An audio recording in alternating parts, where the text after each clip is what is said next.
그 제목을 보수의 황혼, 우파의 세교육으로 한번 적어봤습니다. 저기 있는 사진은 제가 2011년도 말에 12월 말에 그 남도에 가족여행을 갔을 때 찍은 사진입니다.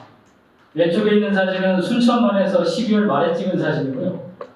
오른쪽에 찍은 사진은 여수 향일암에서 일출을 보고 찍은 사진입니다. 2012년도 대선을 앞두고 한번 위기를 다져보려고 갔던 여행이었는데 마침 생각이 나서 오늘 한번 대문으로 한번 걸어봤습니다. 총선 발표를 보고 나서 저도 굉장히 놀랐습니다. 득표율은 8.4%포인트인데 의석수는 25.7%포인트. 굉장히 받아들이기 어려운 규모입니다, 사실은. 근데 이런 경우가 한 번 있었습니다. 2008년도에 18대 총선에서 한나라당하고 그때 통합민주당의 의석수 차이가 72석 차이가 났어요. 근데 이때는 득표율 차이가 한 20% 차이가 났습니다. 그러니까 이거 받아들이기가 굉장히 어려우신 분들도 계실 거예요. 근데 이론적으로 보면 246표 차이로도 246대 0이 나올 수 있습니다. 그게 이제 소선구제의 특징이니까. 이렇게 한번 보시고요. 근데 의석수의 차이보다 저는 득표수 차이에 주목을 했습니다. 득표수를 보면 전체 유권자 기준으로 놓고 보면 약 5%에서 6% 사이 차이가 납니다. 기본적으로. 근데 이 숫자는 사실은 그 2020년 4월달에 한국갤럽에서 조사한 걸 보면 정치 성향, 정당 지지율 등을 감안했을 때 유권자들이 보수 진영에 표를 많이 주신 거예요. 자신 상대적으로. 굉장히 표를 많이 몰아주신 결과입니다. 득표 수로 보면. 의석수는 차이가 많이 나지만. 미래통합당 입장에서는 이 숫자에 좀 주목할 필요가 있다고 생각합니다. 만약에 그럼에도 불구하고 보수당의 표를 이렇게 많이 주신 유권자들의 뜻을 제대로 읽지 못하면 아마 이 표 중에 상당 부분은 다음번 보선, 다음번 대선에서 미래통합당을 외면할 가능성도 있습니다. 그래서 이 숫자에서부터 저는 한번 시작을 해볼까 합니다. 오늘 얘기는 일단 이 4장의 사진은 2018년도 8월달에 일요일신문에 나온 사진이에요. 한 분은 뭐 주렁주렁 이렇게 달고 배지를 달고 나왔는데 저게 하나는 위안부 할머니들 관련된 배지, 하나는 노베코스 사상, 하나는 청소년에게 투표권이라는 상징을 가지고 있습니다. 쭉 보시면 아시겠지만 맨 마지막 분은 없어요. 그 기사 내용 즉슨 나는 권위를 싫어하기 때문에 국회의원 배지를 달지 않는다 라는 게 메시지였습니다. 이 4장의 사진을 통해서 제가 묻고 싶습니다. 지금까지 보수정당은 누구를 위해 누구를 위한다는 게 있어야지 정당은 무엇을 하는 게 나오죠? 또 누구를 대표하는 세력인가? 이 질문을 한번 드리고 싶습니다. 두 번째는 그동안 보수하고 진보하고 대표적으로 나누는 이념 구도가 있습니다. 되게 최장기 교수님은 광공 대 민족, 성장 대 분배, 권위 대 민주 세 가지를 이념 기둥으로 나눕니다. 근데 저는 두 가지를 더 첨가했습니다. 이건 제가 이 당에서 관련돼서 한 20년 동안 일을 해본 경험에 나오는 건데 정실주의와 이념주의, 엘리트주의와 대중주의, 혹은 대중주의 혹은 민중주의라고 하는데 그렇게 5개 기둥으로 저는 나눠볼 수 있을 것 같습니다. 이 소액에서 보수 진영에서 가지고 있는 이 5개 기둥은 98년도 DJP 연합과 2000년도 노무현 대통령 당선으로 사실상 유효가 끝났습니다. 사실상 유효가 끝났습니다. 그럼에도 불구하고 아직까지 이 기둥들을 계속 유지하고 있는 건 아닌지. 제가 봐도 이쪽 5개보다 이쪽 5개가 훨씬 좋아 보이거든요. 제가 봐도. 자, 이렇게 한번 질문을 한번 또 두 번째 질문을 던져볼게요. 자, 이게 죄송합니다. 2003년도부터 2019년도까지 제가 각종 여론조사와 인터뷰 자료를 다 총괄해서 한번 대표적인 말들을 모아본 겁니다. 이게 보수 정당에 대한 이제 비호감 또 비판적인 목소리들의 키워드들입니다. 2003년도부터 거의 변화가 없다는 거죠. 지금까지 거의 똑같습니다.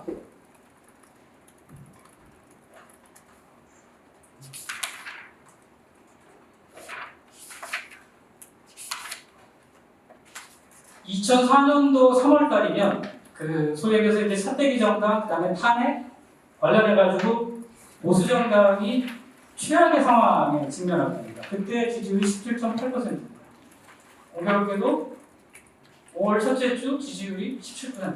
이래서 지지율이 거의 그거 같은 상황이라는 거죠.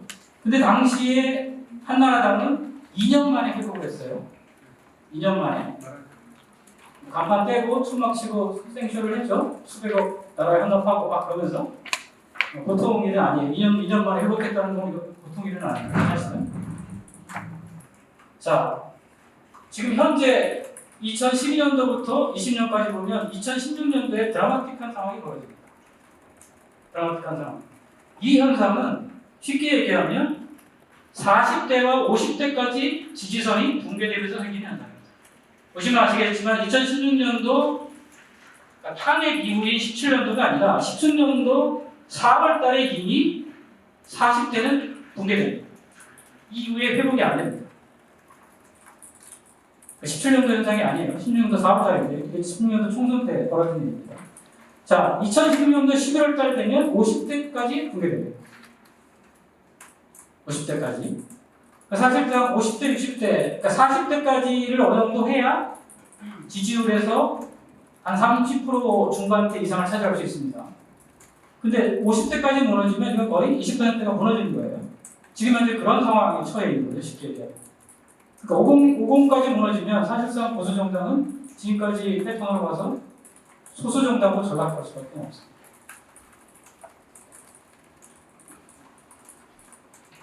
자, 2030으로 들어가면 더 심각합니다.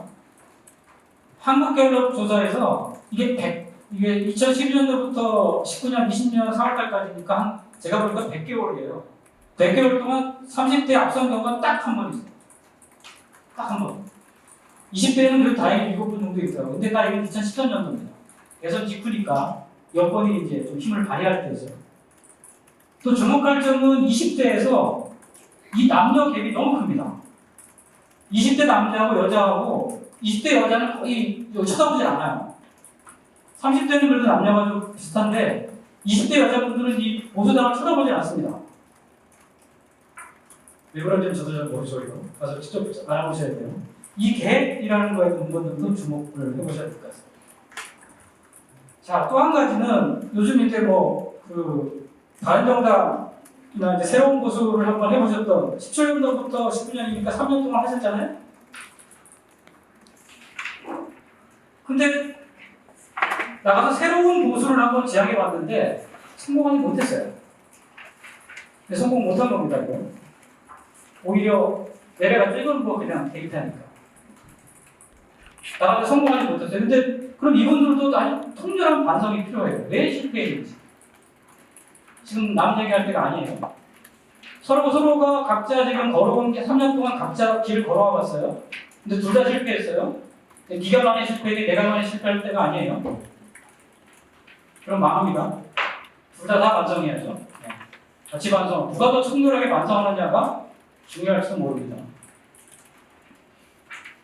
올드보수라고 하는 60년대, 70년대까지 이 양반들은 신생 대한민국을 지키고 바꿈지 않는 것에 대한 목표를 정해서 나름대로 성공을 했습니다.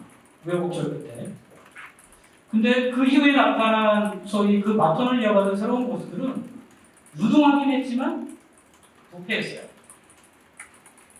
권위적이라고 하는 것, 이 사회의 엘리트들이었기 때문에 권위적이었지만 특권을 누리는 데 익숙했습니다. 그리고 지속적으로 지역에 갇혀서 정치를 했습니다. 이것이 새로운 보수가 된 겁니다. 이쪽에는 그렇게 좋은 얘기가 아니라서 제가 까맣게 해놨는데 고소영 강부자 최순실로 이어지는 마지막에 이 무너지는 현상들은 여기 유능마저도 뺏겨버린 거죠. 최순실이라고 하는 것은 상징적으로 보수의 무능이라는 마지막 장점을 앗아간 겁니다. 무능의 대동사가 되어버렸어요. 이렇게 되면서 수구보수라는 말이 찍히게 됐거든요. 자, 그러면 그 다음은 뭐가 될까? 라는 길을 한번 찾아보겠습니다. 2022년도가 대선이 있어서 제가 2022년도를 기준으로 해서 이 연령대를 잡았다는 걸 말씀드리고요. 지금 플러스 이렇게 하셔야 되는데 되게 10년 주기로 세대 구분을 해볼 수 있을 것 같습니다. 되게 이제 뭐 청소년기 되게 막 10대 후반에서 20대 초반에 큰 사건을 겪으면 그것이 쭉 사람한테 영향을 미친다는 그 심리학적인 가설을 바탕으로 한 건데요. 그렇게 보면 우리나라의 세대를 대개 8개 세대로 나눠볼 수 있습니다. 6.25, 4.19, 유신, 5.18 그리고 87, 97, 2008, 2017 다들 독특한 경험들을 중학교, 중학생, 고등학생, 대학교 때 하게 됩니다. 이런 분들은 되게 그 세대 동료식 같은 거를 가지고 있다고 해요. 되게. 그래서 이런 분들의 패턴들을 좀 봐줄 필요가 있어요. 근데 중요한 점은 이제 60세 이상, 소위 얘기해서 이제 5.18 이전 세대들이 31%밖에 안 돼요. 나머지 87세대 이하가 유권자의 70%를 장악하고 있습니다. 그렇다면 5.18 세대도 중첩되어 있지만 87세대 이하로는 보수 정당이 굉장히 비호감도가 높습니다. 그러니까 유권자 지형 자체가 이미 7대3으로 비호감 세력이 다수를 차지하고 있는 유권자층을 가지고 있다는 거죠. 이게 87세대만 끊어도 6대3. 지금 뭐 이석수 지금하고 비슷하죠. 87세대만 이렇게 내려와도 6대3. 굉장히 어려운 유권자 지형을 가지고 있는 거죠. 이러한 지형도가 앞에서 보셨지만 2016년도부터 이미 시작됐다는 거죠. 자, 2016년도 지형도를 보면 딱 크로스선이 나타납니다. 이게 1년 토탈에서 1년치를 통계하는 겁니다. 한국갤럽이 1년 전체 데이터를 통계한 건데 딱 보시면 이 밑에는 36년생부터 97년생까지 한 살 나이 차이 데이터입니다. 한 살씩 1년 데이터입니다. 딱 보시면 67년에서 68년 사이가 크로스가 생깁니다. 87세대입니다. 이미 2016년도에 87세대에서 이미 변곡점이 생긴 거예요. 87세대. 87세대면 그 당시에 이제 50대, 딱 40대 후반, 50대 초반에 들어가는 거죠.